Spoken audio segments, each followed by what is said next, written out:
জামাতকে কখনো বিশ্বাস করা যায় না। প্রায় দীর্ঘ 17 বছর পরে আজকে স্বাধীনভাবে সকলেই আমি দেখছি সকাল থেকে যে স্বতঃস্ফূর্তভাবে ভোট প্রদান করছে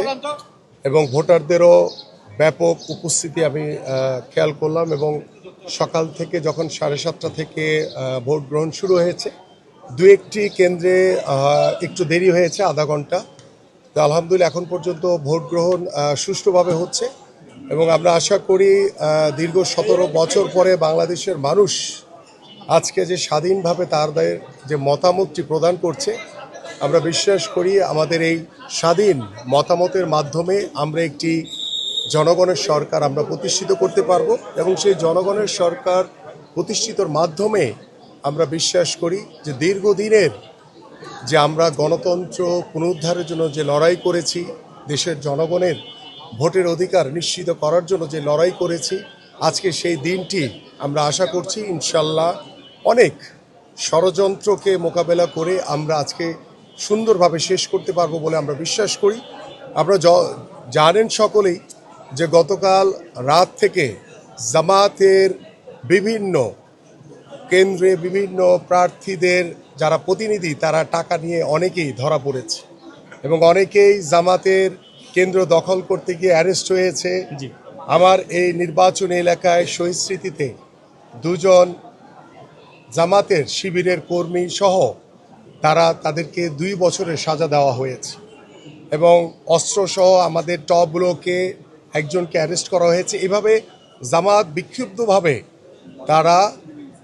একটি ষড়যন্ত্রের মাধ্যমে বিভিন্ন প্রোপাগান্ডার মাধ্যমে একটি অস্থিতিশীল পরিবেশ তৈরি করার চেষ্টা করেছে। আলহামদুলিল্লাহ আইন শৃঙ্খলা বাহিনী অত্যন্ত দৃঢ় হাতে এবং আমাদের নেতাকর্মীদের স্বতঃস্ফূর্ত সতর্কতার মাধ্যমে আমরা জামাতের কোনো ষড়যন্ত্রকে আমরা প্রতিষ্ঠিত হতে দেইনি। আলহামদুলিল্লাহ আমাদের এখন পর্যন্ত আমরা বিশ্বাস করি যে জামাতের জনসমর্থন নেই, তারা শুধু সামাজিক যোগাযোগ মাধ্যমে তাদের বট বাহিনী দ্বারা তারা জনসমর্থন অর্জন করার চেষ্টা করেছে, কিন্তু সাধারণ মানুষের কাছে তাদের কোনো অ্যাকসেপ্টেন্স নেই। এবং আমরা দৃঢ়ভাবে বিশ্বাস করি আজকের এই 12ই ফেব্রুয়ারি ভোট দানের মাধ্যমেই যারা দেশের বিরুদ্ধে কাজ করেছে, যারা বাংলাদেশের স্বাধীনতা চায়নি, যারা এই নির্বাচনকে বানচাল করার জন্য এখন পর্যন্ত বিভিন্ন দেশি বিদেশি ষড়যন্ত্রের মাধ্যমে তারা বানচাল করার চেষ্টা করেছে, আমরা দৃঢ়ভাবে বিশ্বাস করি যে জনগণের রায়ের মাধ্যমে ওই জামাতের রাজাকারদেরকে প্রত্যাখ্যান করবে এদেশের সাধারণ মানুষ। ডেফিনেটলি কারণ দীর্ঘ 17 বছরের আমাদের যে আন্দোলন, যে সংগ্রাম, এই আন্দোলন সংগ্রাম এবং বাংলাদেশে একটি অবাধ সুষ্ঠু নিরপেক্ষ নির্বাচনকে প্রতিষ্ঠিত করার জন্য আমরা কিন্তু দীর্ঘ 17 বছর আন্দোলন করতে গিয়ে আমাদের বহু ভাইদেরকে গুম করা হয়েছে, হত্যা করা হয়েছে এবং 24-এর গণঅভ্যুত্থানে ছাত্র জনতার যে বিপ্লবের মাধ্যমে আমরা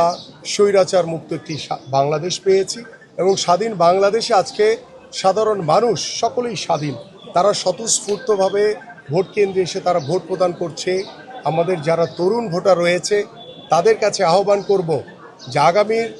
যে বাংলাদেশ, এই বাংলাদেশে তরুণদের ভূমিকা অনেক বেশি